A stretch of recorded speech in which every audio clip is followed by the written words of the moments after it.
It had been sold and say it was off the market before really got a chance at it. Yeah. So really, it wasn't the price in that case. It was just the fact that somebody was able to come in from outside with ready money. In the Lake District, we have some very strong communities. People are born in villages, they're raised in those villages, and you have a strong web of family and neighbourly community ties, and that makes for a very happy environment for the people who live here. And unfortunately, because the young people are being forced out, they no longer have the kind of support that they would expect to have had, they would have expected to have had in previous generations.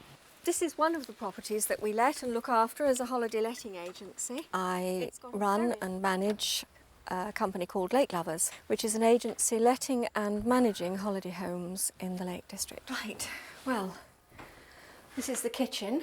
We have a variety of owners, really. Some people just want to have a holiday home in the Lake District and need to have it looked after when they're not here. But a significant number of owners, it is their main home. This is the living room. A lot of other people do it not just because they like the Lake District, because they come from the Lake District and they've grown up here, had to go away to work. A whole variety of reasons why people own homes up here. A typical example of the type of house that we would have got is this one next door, which was originally supposed to be for young people to start up in, but it's been taken over as a second home. You see the people there for probably 1 week of the year, and the rest of the time it's empty. Meanwhile, we've got people in the village who are homeless. Second homeowners may or may not be denying somebody a home. Most people who take the trouble to own a property in the Lake District, when they do come up themselves, they want to integrate as much as possible. They're interested in what's going on. They're not standoffish. They like to pretend for the week, the fortnight, whatever, that they are local. All the institutions of the village are being eaten away because there are no longer people there in all of the houses to support them. There are fewer people to shop in the village shop. Many of the people who have second homes will come up with all of their groceries. They will have filled up with petrol at home, so that they're contributing nothing to the local economy. And all the way down the line, we're seeing these village institutions being starved of the kind of resources they would have if these houses were occupied full time. And bit by bit, we're seeing all the parts of the community eaten away by this cancer. Now, this is the double bedroom. As you can see, it doesn't shriek money because they don't have lots of money, but they love the cottage, and there are lots of pretty personal touches. Handmade bedspreads, curtains, everything done simply and nicely, and they really need the money they get from letting it in order to improve the cottage year on year. If the preponderance of second homes actually does help to kill the communities, I think sadly it's happening all over the country. In small and remote villages, pubs are closing, shops are closing. It's a sign of the times rather than this particular area.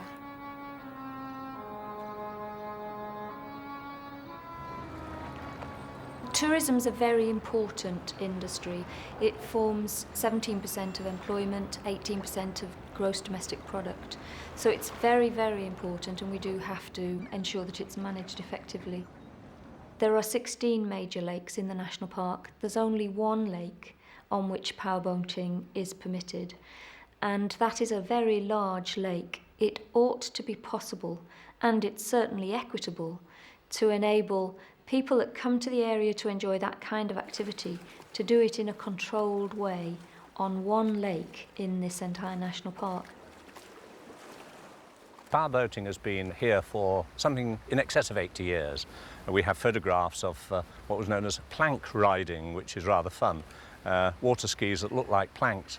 That had been in the very early 20s. So it's been going on for a long time. We've created a ski plan to ensure that people who use Lowood Bay did so in safety, and for other people to enjoy the facilities that we have here, apart from those who are involved with powerboats. Lake Windermere is the primary brown trout water in England. We get some wonderful brown trout. We've had one this year of 15¼ pounds from the lake, which really is magnificent. We also have the unique char in this lake. They are the largest char in England, and there's several subspecies within the lake. So the local anglers fish for both the trout and the char. There is nobody who lives around this lake now who was here before powerboating. So they bought their property in the full knowledge that powerboating and noise, such as it is, existed on this lake.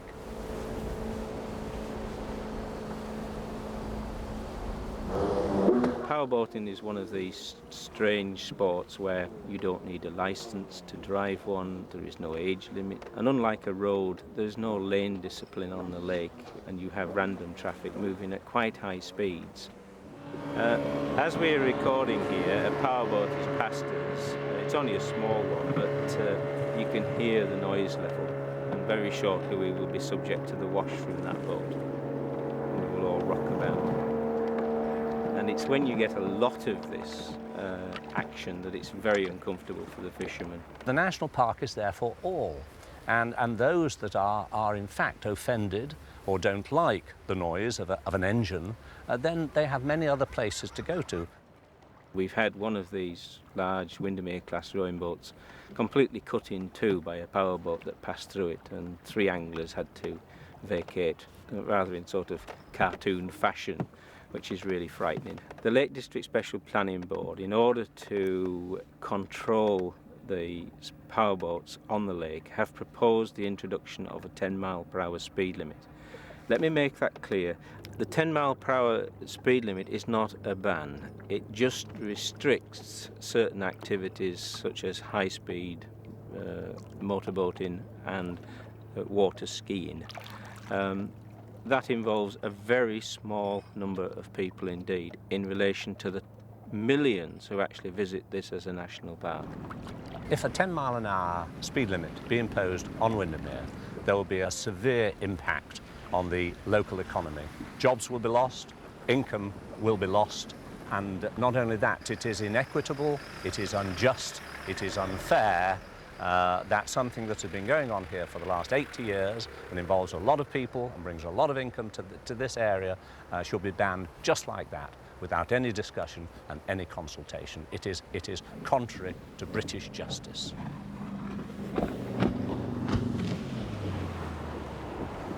As a Friends of the Lake District, as a charity which seeks to encourage the protection of the landscape of this special area, we will seek to ensure that the Tourist Board does not put the short-term economic future of the industry above protecting the quality of the landscape. And we will try and campaign to ensure that the area receives the protection it needs, and it is there as a landscape fit to be enjoyed by not just present generations but future generations.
Concorde first flew in 1969. Today, it is still the world's only supersonic airliner. Its journey time from London to New York is 3 hours and 20 minutes, less than half the time taken by a Boeing 747. We get to Mach 2, that's twice the speed of sound at 50,000 feet. And we carry on at Mach 2 all the way across the Atlantic. That's 1 mile every 2 3/4 seconds. We go around a marathon course of 26 miles in just 1 minute and 15 seconds. And the highest speed over the ocean, with the help of a tailwind, is 1,492 miles an hour.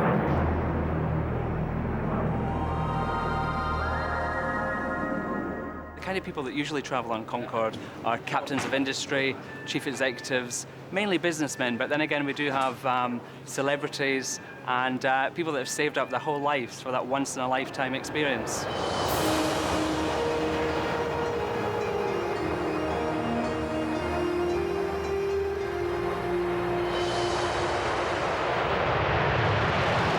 It goes back really to the mid-50s when I think it's fair to say that both in the UK and in France the various design teams had reached a point where they felt that they knew enough from a technology point of view to build a supersonic aeroplane.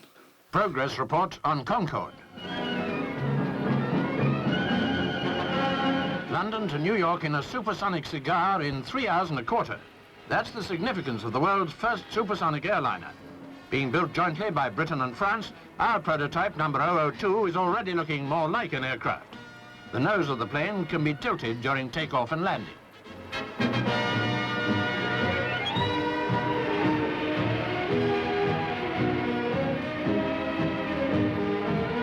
Working on this slender cigar calls for extraordinary contortions, but then she's an extraordinary plane, over 180 feet long.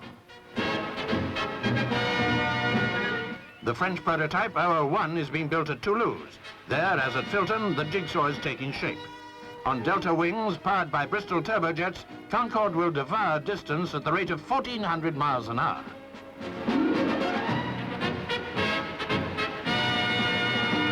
Back to Bristol, where they built a mock-up of the complete plane. Designer of the interior, Charles Butler. These are first pictures of the Concorde as she'll actually look. In a cabin less than 9 feet wide, 138 passengers will be able to fly to Australia, for instance, in half the time it takes today.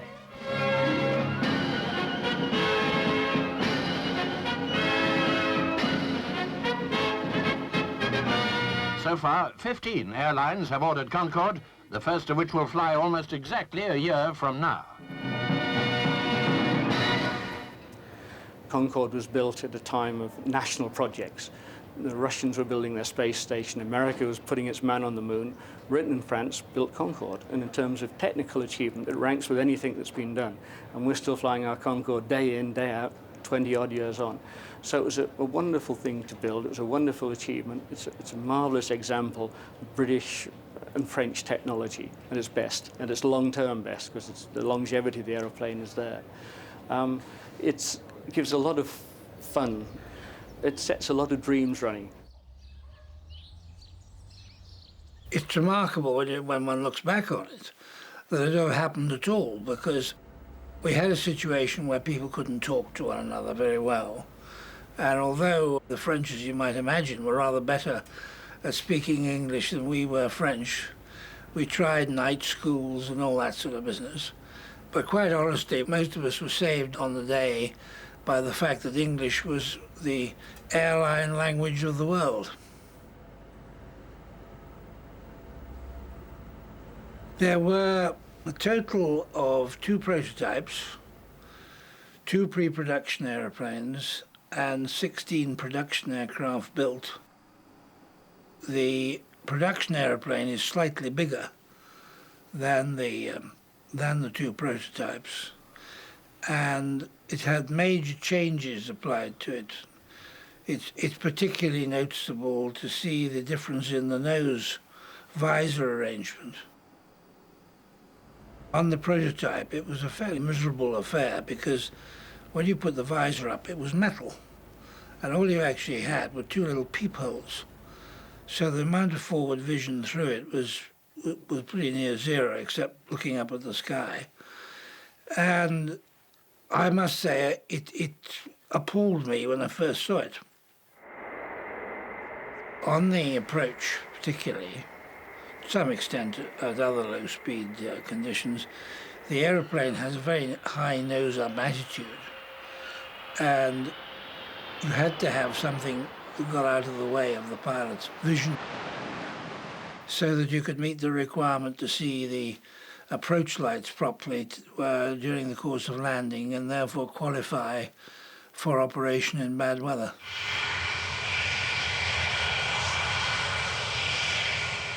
Way back in 1967, nearly every major airline in the world had options on the aeroplane of what, 3 or 4 or whatever.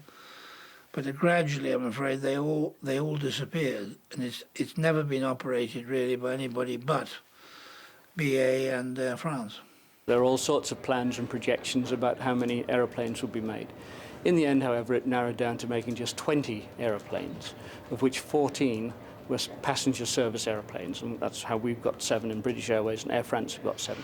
And it really was the fact that there were no more routes on which to sell any more Concords. The number of passengers who can afford our fares and therefore make the aeroplane profitable was quite limited, is quite limited.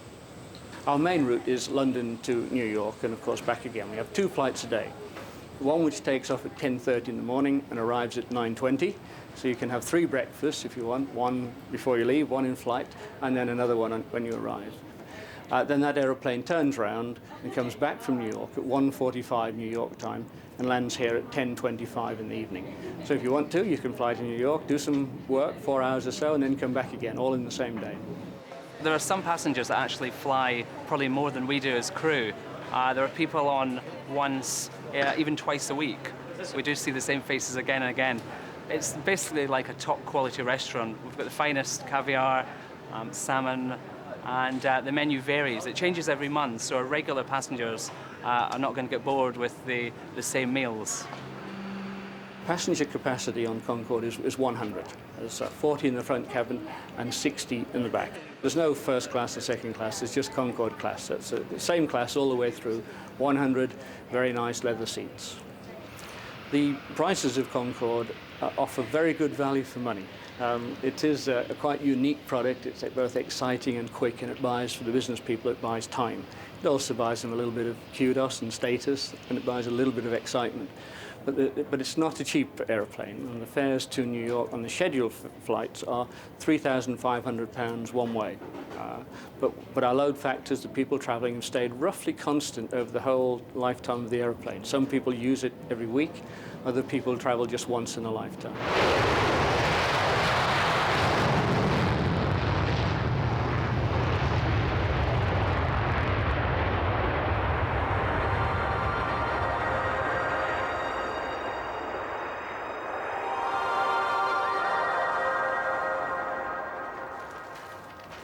That's Concorde out on the 16th, returning scheduled.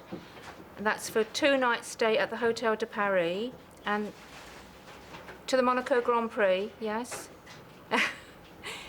And it's 2,609. Since 1981, we've been specialising in flights with the British Airways Supersonic Concorde to many destinations all over the world. Our tours have got Concorde in them. Sort of places we go to quite regularly, to Paris, where we take people for long or short weekend breaks. We go further afield to Monaco for the Grand Prix, or Lapland at Christmas time, Egypt, also to other places like Venice, Vienna, Prague. For many people, Concorde is a dream. It's an aircraft they've always wanted to fly on. For a lot of our clients, they're celebrating something special. It's a birthday, an anniversary, or retirement, or it can be a corporate client, a big company who wants to entertain their customers or their sales staff. We've had people proposing on board the aircraft many times, and usually at Mach 2, and either they'll do it privately or they'll perhaps ask the captain to do it over the intercom, or do it on the flight deck. And of course, other occasions, Mother's Day, we always have a flight on Mother's Day, and that's a very popular one.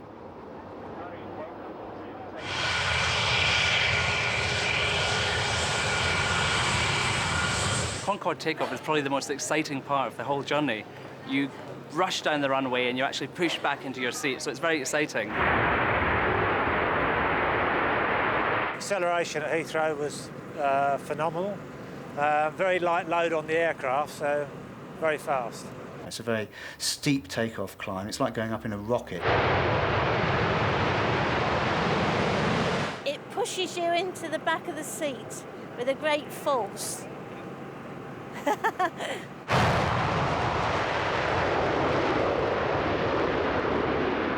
The takeoff on Concorde really is something special, and especially if it's lightweight, such as on the very short charters where we don't carry too much fuel. Much higher rates of acceleration than people are used to. We leave the ground at about 250 miles an hour, and at lightweights we get there in about 25 seconds. So it's quite a rate, and the only other way of experiencing this is in a fighter, aeroplane, or on the space shuttle.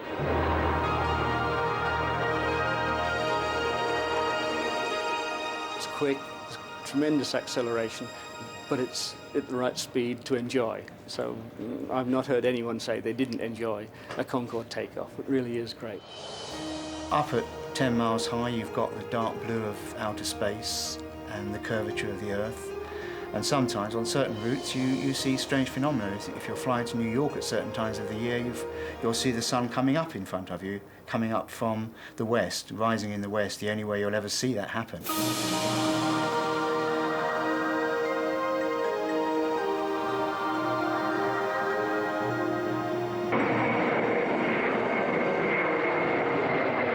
One of the amazing features about the aeroplane, it's designed so beautifully, is that when you fly through the sound barrier, apart from the instrument saying that you're at Mach 1, there's no experience whatsoever, because you're actually leaving all the sound behind. You don't hear a bang, you don't feel anything or anything. No, it doesn't do anything. You don't really notice it, just the noise. The noise gets quite strong. You don't hear any bangs or crashes or anything like that. It's very gentle. People have described it in many cases as going up a gear or two in a car with a fast automatic gearbox. You feel a push in the back as the afterburners come on, just to push you through the sound barrier and get you up to that speed of nearly 1,500 miles an hour.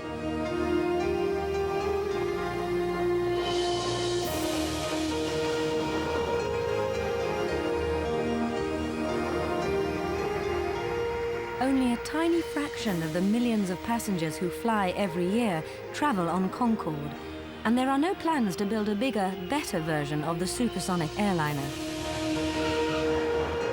There isn't a market for a second-generation supersonic jet. People now are looking for perhaps a little bit slower, but certainly more comfort than is possible in the confined space of a Concorde or second-generation Concorde.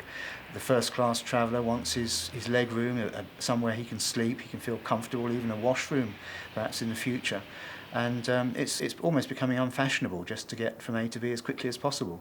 People want more comfort. Of course, with increased communications, if people can use their telephones and so forth from the air, then it eliminates in many ways the need to get there so quickly. So I really don't think there will be another Concorde. There are tremendous difficulties to overcome before supersonic travel will be affordable to everyone. It will always cost more than subsonic flying, but when the difference comes down to, shall we say, 20–25%, the advantages are just so great that I'm sure people will use it. So there's a challenge there, and there's a pent-up demand of that, I'm sure. It's got to be done at the right price. And I think for the foreseeable future, it's going to be very difficult to get the combination of weight and range and noise and emissions and so on. So I'd be surprised if we saw anything in the next 15 or 20 years. But I'm sure that eventually new types of engines will be developed, different materials perhaps, even different fuels. There'll be different structures for wings as new materials are invented. So eventually, I feel pretty certain that it will come. There's no question about it that the technology is now really, I would say, present, whereby we could build an aeroplane carrying 280 people or so, at least 5.5, maybe even 6,000 miles. So that's all there. It's the two things which I'm not so sure about, A, are the money, and certainly the environmental issues are going to play a bigger part this time round. And even if you say we can show that it doesn't have any effect on the environment, you certainly will be expected to prove it. And that's not going to be necessarily that easy.